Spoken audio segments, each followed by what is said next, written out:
അത്യന്തം വേദനാജനകമായിട്ടുള്ള ഒരു സംഭവമാണ് ഇന്നലെ കുവൈറ്റിൽ ഫ്ലാറ്റിലുണ്ടായ തീപിടുത്തത്തിൽ മലയാളികൾ ഉൾപ്പെടെ നിരവധി ആളുകളാണ് മരണമടഞ്ഞത്. സഹിക്കാൻ കഴിയാത്ത അതിതീവ്രമായിട്ടുള്ള ദുഃഖമാണ് ഓരോരുത്തർക്കും ഓരോ കുടുംബങ്ങൾക്കുമുള്ളത്. പത്തനംതിട്ട ജില്ലയിലാണ് ഇപ്പോൾ നിലവിൽ ഏറ്റവും കൂടുതൽ ആളുകൾ ഈ ഒരു ദാരുണവും നിർഭാഗ്യകരവുമായിട്ടുള്ള സംഭവത്തിൽ മരണപ്പെട്ടിട്ടുള്ളത്.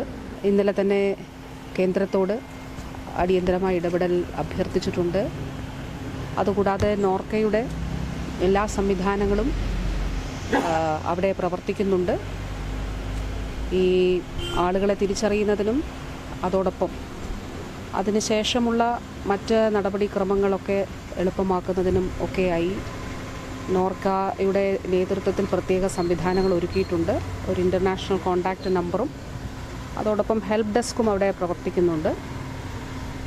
ഇനിയുള്ള മറ്റ് നടപടികൾ ഐഡൻറ്റിഫിക്കേഷനും അതിനുശേഷമുള്ള മറ്റ് നടപടിക്രമങ്ങൾ അത് വേഗത്തിലാക്കുന്നതിന് വേണ്ടിയിട്ടുള്ള പ്രവർത്തനങ്ങൾ ബഹുമാനപ്പെട്ട CMൻ്റെ നിർദ്ദേശത്തിൻ്റെ അടിസ്ഥാനത്തിൽ നോർക്ക സാധ്യമായ കാര്യങ്ങളും ചെയ്തിട്ടുണ്ട്.